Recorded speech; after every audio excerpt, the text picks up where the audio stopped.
The Best Ramen in the World by Project Equipment, Chapter 5. Previously, let's take this outside, Blondie. I'm gonna kick your ass. Oh, how little he knew. And so the four went to the back of the shop where there was a small garden made by Naruto. It was a medium-sized space, sufficient for a taijutsu spar. The trio looked around his garden, seemingly appreciating its beauty. Glinda seemed to look at him in a new light, as if she enjoyed seeing this new side of him. She gave him an appreciative once-over. Naruto and Crow took opposite sides of the yard, and Glinda acted as the referee. Even Summer was visibly excited for the fight, evident by the girl bouncing on her feet. Naruto wondered what possessed him to fight these people. The whole point of changing dimensions was to sit back and relax and stay out of the spotlight, and he had been doing exactly that for about a year. But Naruto Uzumaki was still a hyperactive shinobi at heart, so he could never sit still for long, and as long as he stuck to taijutsu and revealed nothing, he should be fine. They would just think that he had trained to fight to survive, and that was that. Naruto did not need the extra attention of an entire Huntsman Academy on him, or else they would find out that he was nowhere on the map of the world until about a year ago. He was fairly confident that he could defeat anyone on this planet, as he had yet to sense any power level even remotely close to his. But he had to play it safe, as a shinobi would. That meant no dropping meteorites as part of a spar. So when Glinda told them to get the aura linked to the scrolls, he simply said that his aura was not unlocked and he just fought as is. Glinda immediately cheated him for his irresponsibility, and now he could get hurt without an aura. She then offered to unlock his aura. Naruto had to admit he was intrigued by the offer. Agreeing to her proposal would serve many benefits. First, he would be able to determine if he had an aura in the first place. Secondly, he would get a decent defense and further accelerate his already overpowered healing factor. And finally, it would allow him to fit in and explain why he wasn't taking as much damage. So he agreed. Glinda stepped towards him and placed one hand on his forehead and another on his chest. She seemed to blush at the contact, but it was so slight that Naruto would be seeing things. She muttered something in a low voice, almost like a chant, and then Naruto felt it. Since he had a soul, he therefore had an aura. But now that it had been unlocked, he felt like a missing piece of his being had snapped back into place. It was exactly like he had read, his soul given form. And since Naruto had a very pure soul, his aura took a bright golden color, not too different from his Sage Path 6 Sage Mode. He felt good, better than he normally felt. Guys, did you know about aura? I feel so complete. Interesting, Kurama piped up. There is no change in your chakra network. It seems that your soul has been given a physical manifestation. The nine of us will tell you if anything changes in here. Naruto was still reeling from his new information, his soul given form. The whole concept of aura looked up to be elaborate yin release technique, using spiritual energy to create form out of nothing, and since Naruto had a strong affinity to yang release due to his sun mark, he did not understand the complexities of the former. Regardless, this spectacle had already proven memorable to the hunters and would draw a lot of attention to him if handled incorrectly. If they raised any questions about his unnatural abilities, it was over. The other three huntsmen were staring slackjaw at the sight. They had no words for the sight, but they tried anyways. Crow was debating whether he should actually go through with this fight, but squashed those doubts a second later. This was just an untrained civilian after all. "Aw, awesome!" Summer squealed. With stars in her eyes, she was practically bouncing and examined by now. She likely hadn't seen such an aura before. However, the most surprising reaction came from Glinda. She was staring at Naruto with a critical gaze, as if trying to decipher some puzzle. "Strange," she muttered. You already had your aura unlocked, but it felt like it was repressed. She paused for a bit, taking the time to properly explain her findings. Being deep in thought, she did not notice Naruto's smile slightly fade. My theory is that you had subconsciously unlocked your aura after a stressful event, but did not know it at the time, hence it was repressed. She then leveled Naruto with a flat stare, which begs the question, what stressful event could you have gone through for this to happen? Throughout her monologue, Naruto had started getting progressively more nervous while expertly not showing any of his emotions in his face. Then he caught the last part of her sentence, stressful event. Ha! He wondered what event in his life would not be classed as stressful. Lonely childhood, human sacrifice, betrayed and then stabbed through the lung by your best friend, having S-Class Nin hunt him down, and the rest of the hot mess that was his life. Naruto was sure that if he were to tell them his tale, the truth would end up traumatized to some extent. But he had no intention of telling his life story to three relative strangers within hours of meeting them. Contrary to some stories he had read on a scroll, it wasn't like he was beaten by mobs or tortured on a daily basis or anything, but his childhood was far from happy. Naruto wondered what his childhood would have been if he had his parents, maybe a sibling. They would probably forget you exist in favor of your Jinchuriki sister, Shukaku said, making Naruto pause and the other Biju look at him. Then you would get treated exactly like you were for holding the soul of Kurama until you abandoned Konoha and got taken on as an apprentice by a never-seen-before ninja more powerful than the Yondaime. The Tanuki finished nodding his head sagely. Silence. That's absurd, Shukaku, Naruto retorted, clearly front. My parents clearly wouldn't. You know what? Never mind. We'll talk later. Naruto then cut the link, wanting to forget about this absurd conversation. Seeing as Glinda was still waiting for an answer, Naruto went with the safest response he could muster. Grim. I don't want to say anymore, you know? He finished while faking sadness. He hoped they would respect his boundaries and leave him be. This proved true when the hunters nodded in understanding. I understand. I apologize for bringing up bad memories. Glinda looked repentant, making Naruto feel slightly guilty. But let us begin with a spar. She finished getting agreements from those present. Yes, let's, he smiled. I have a drunk to thrash. Crow took offense to that. What do you mean, Blondie? I'm going to be the one doing the thrashing. I'd like to see you try. Why, you... Enough! Glinda interrupted, visibly irritated by now. Be a little mature and settle your differences in the match, she scolded. Yeah, fight, fight, fight, Summer chimed in, unable to contain her excitement. The two men took opposite sides in the lawn, treating it as a ring.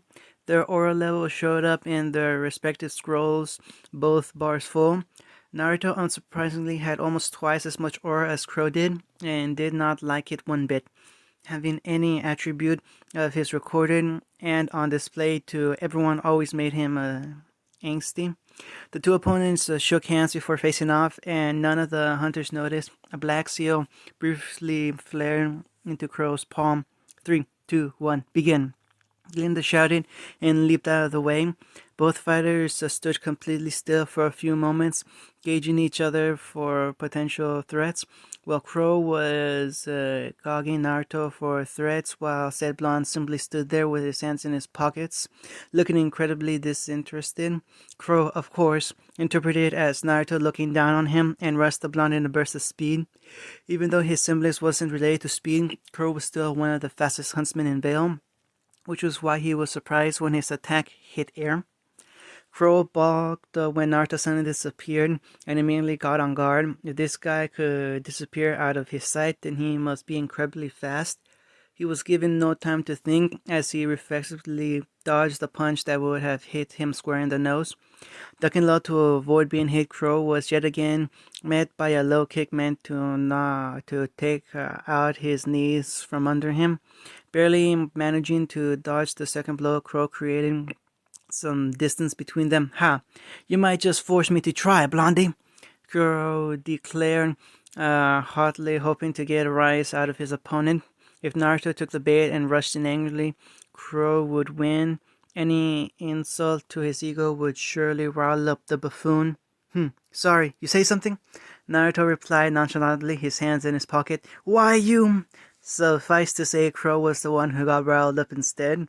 His hurt pride and bruised ego at such a blatant dismissal mixed with his drunk state, and he rushed, only to find nothing awaiting him. Looking around for Naruto, the hunter found his opponent yet again behind him, but something was different, because Naruto's hands weren't out of his pockets, but not to fight. Oh, no.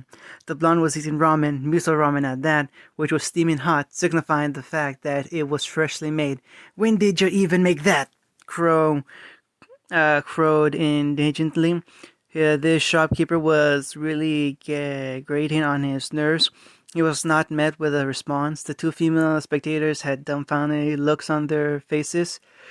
Summer was jumping up and down at Naruto's speed, being able to dodge Crow like he did. Gilda, however, was torn. She didn't know whether to be irked at Naruto for not taking the spar seriously, or to be impressed at his speed.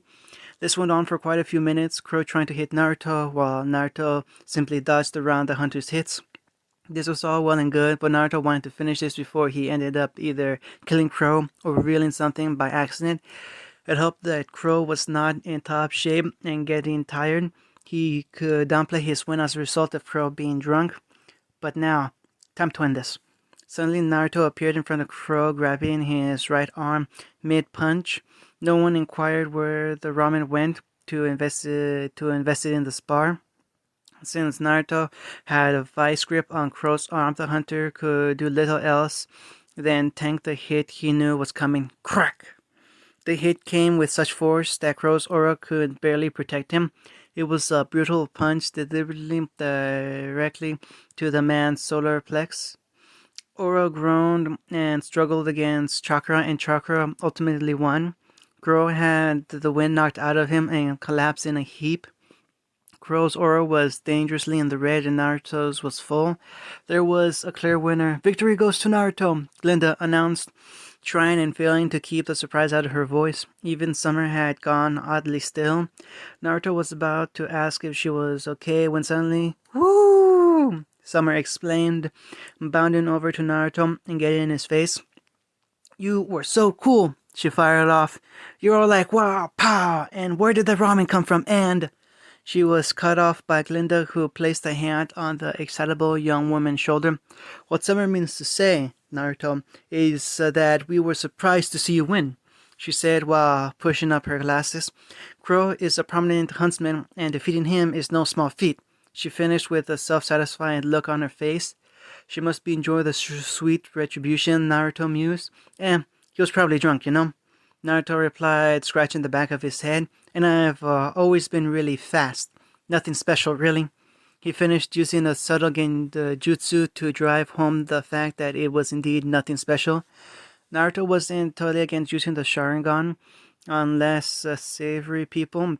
Also being around for decades and seeing the worst humanity had to offer, Naruto had grown a lot smarter. A subtle illusion to protect his identity would go a long way in the future. Naruto wasn't above using his abilities to subdue criminals and other scum of the earth, as he could probably sense their emotions before using his eyes on them. When his precious people were threatened, Naruto Uzumaki went out and the 7th Hokage came in. He wasn't facing their emotions or thoughts or the like, just subtly reinforcing any doubt they might have had about Crow's condition and Naruto's talents. The normal genjutsus of his could never control anyone anyway. The trio would still remember the fight and all their conversations. It just wouldn't stand out as that important to them. While reporting to their superiors, for example, Naruto knew that he would eventually be outed, but he wanted to prolong that and relax for as long as possible. Once his name got out, many people from various groups would surely try to recruit him to use him for their own goal. He didn't want to keep killing or erasing the memories of random goons sent to him. The trio nodded at his reasoning, Crow having recovered by now. "I knew it! You just won 'cause I was drunk, Blondie. Thanks for the assist, Crow. Though it did make Naruto wonder, why had he agreed to the fight anyways? He had been bored, but that wasn't sufficient to risk his peace like that. Then what? The answer to that question was looking at him, a proud look on her face. Glinda. Naruto wondered, why would I do something like that for her? I did act all friendly with her, but that's how I outwardly act with everyone. Naruto was really confused. He didn't realize that he had fought Crow to defend Glinda until he actually Reflected upon it. Why had he defended her though? What was it about her that drew him in? He had not connected with any human for dozens of years. His harsh last years of life in the elemental nations had beaten that out of him. Naruto recalled the days, events leading to the spar. He had seen the huntsman walk in, serve them food, and talk to them for a bit. The Biju had been nagging him to settle down with someone, but Naruto was hesitant. Then why had he flirted with Glinda? Why had he asked for her scroll number? If it was only to keep in touch with a friend, why hadn't he asked the other two? It doesn't matter in the end anyways. Once she finds out about me, she'll get scared and run like everyone else. He thought bitterly. He was reasonably apprehensive of letting people in, having experienced only pain in the past. I hope you changed your mind, kitten. You deserve so much better, Matatabi thought sadly within the seal. Though Naruto would never be an emo like Sasuke, he still had his reservations, trusting new people. His actions relating to Glinda were an enigma to him. He would probably communicate with her in the future, but Naruto doubted they would become close friends or something. Still, emotions were complicated and he had no desire to inspect right now. Grinning at the trio, Naruto replied, "Aw, thanks guys, but enough about that." He suddenly spoke, clapping his hands. "Let's have some food on the house." The three accompanied him inside, happy with this new development. It had been 3 days since the spar, and the huntsmen had just left. They had finished their mission and headed back to Vale. Naruto was happy that he hadn't revealed anything. He liked his current situation too much. He had given his Horizon markers to the trio, but they wouldn't conveniently not reveal that fact to anyone. Still, he learned a lot about the three during their stay here, even going so far as to call them friends in a loose sense of the word. Summer and Crow were on a team together called Team Stork. The other two members were Crow's sister and Summer's husband, whose name Naruto couldn't recall. The team was practically in shambles right now due to the sister abandoning her daughter with their other male teammate, who later married Summer and had a daughter of their own. Summer wanted to use her job as a huntress to bring about an age of peace, much like Naruto himself had before he got a harsh reality check. Still, he dared not trample on the dreams of the excitable girl. Bright and kind people like her were truly a rarity anywhere, and Naruto didn't want to be the one to dampen her spirit.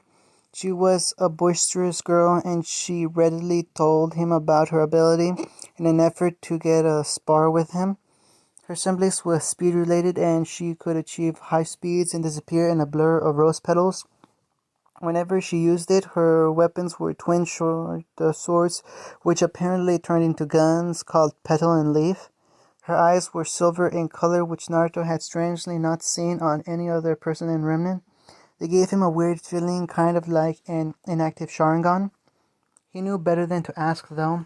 It was this heroic personality and naive idealism of Summers that made him want to protect her. Hence, he had given her and her team a Horizon mark each. Even if Naruto wanted to stay in the shadows, he was still Naruto. He would protect such a heroic soul to the best of his ability. He had nothing to do with not revealing his abilities, as he could hide himself quite well. Crow was substantially more closed off, though Naruto could sense a surprising amount of self-loathing from the hunter. Although Naruto was a surprisingly good judge of character, if not the best, Crow was a good man at heart, and much like Naruto, he would give his all to protect his precious people. His weapon was some kind of sword scythe hybrid called Harbinger, and he could change its form at will. Crow said nothing about his semblance. Glinda was the one he talked to the most. He never revealed anything concrete about himself, but he got along with her the best. She had a strict and stern personality, but underneath that hot shell was a wonderful young woman. She was already a teacher at Beacon Academy, and Naruto could tell that she cared a lot for her students. He liked someone who could properly guide the next generation, unlike how he had been taught. Her weapon was a riding crop called the Disciplinarian, and that was it. She mainly used it to channel her semblance, which was telekinesis. It was the coolest semblance Naruto had seen so far, much like the Shinrei Tensei. They left soon after the third day, leaving Naruto to contemplate the conversations he had had with them. It was at this point, after lots of goading from the Biju, that Naruto decided to actively try to get to know Glinda in the future. He didn't make any promises, but he would just do what he wanted regardless of the consequences. It was how he worked best after all. Naruto wondered when he would be seeing these people in the future. Flashback end. Naruto appeared at a location where his marker had been dropped. Sharingan already active to maximize his reaction time, and he was glad he did, as he was immediately forced to duck to avoid a giant claw. He quickly dodged the blow, jumping back, and took stock of the situation, and he was not amused. There were about 100 Grimm around him, from Beowulf to Nevermore alike. Some of the trees next to him were uprooted, signifying a fierce fight. The Grimm were all growling, menacingly itching to attack him. It was then that he realized what they were attacking, or rather, who. Seeing the downed and bleeding form of Summer Rose, Naruto clicked into motion. He didn't think at all, he moved. Summer Rose had seen better days. She was on a top-secret mission from Ozpin to find a Grimm infestation in a cave near the outskirts of Vale, in hopes of locating Salem. She had left behind her husband and 2 daughters for a week just for this mission, and now here she was cornered by a limitless Grimm and surely going to die. It had been going swimmingly too. The job was pretty simple after all. She hadn't expected this many Grimm. Her scroll had been shattered in the heat of battle. She couldn't even call for help. Whenever she killed a Grimm, 2 more would take its place. They were unending and relentless. It made her wonder why there were so many here in the first place. Summer hadn't had any particular negative emotions, then why? It was almost as if they were waiting for her. Any other thoughts were banished from her head as she rolled to the right to avoid a brutal side swipe. Summer could easily defeat a few dozen Grimm lying down, but hundreds, all by herself, after already having fought hundreds before? No, she wasn't as confident. So this is how I died, she thought sadly. Tai, Ruby, Yang, I'm so sorry. And she resigned herself to her fate, but she would not go quietly. If she was going to die, she would take as many Grimm with her as she could. Her only regret would be not having a happy life with her family. Then she remembered 2 years ago, a ramen stand in Vacuo. How could she forget the owner, Naruto? Had he defeated both Crow and her in fair spars? And he had given her a small knife which she still possessed. She had to throw it when in danger, and he would be there in a flash, Naruto had said.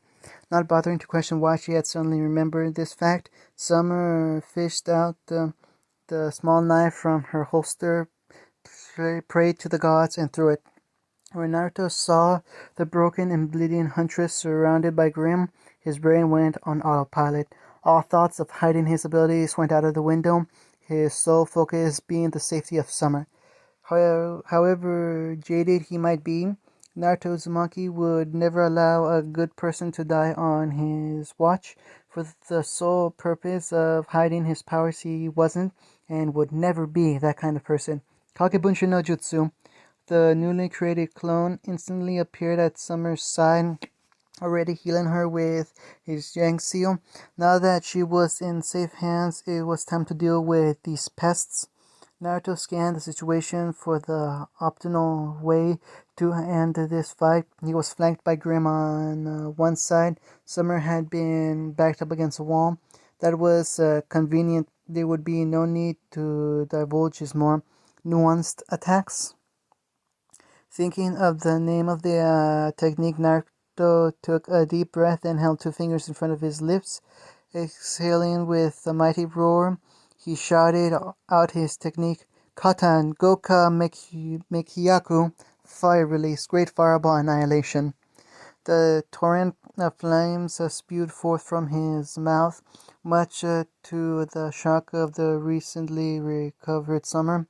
The Grim never stood a chance. All of them were caught in the sea of flames, instantly reduced to ashes. Not a single foe remained, and only then did Naruto turn around. He silently threw a kunai in a far corner of the cave, destroying a small Grim watching from the shadows, but the damage was already done. Not that he knew. Turning around, he was met with the shocked gaze of Summer. Rose, who was practically speechless, not being able to come up with the words. Ordinarily, she would be bouncing up and down in excitement, but she was too tired, spending up all the fighting. Hesitantly, she ventured, Mr. Naruto. Naruto looked sheepishly at her, scratching the back of his head. Yo,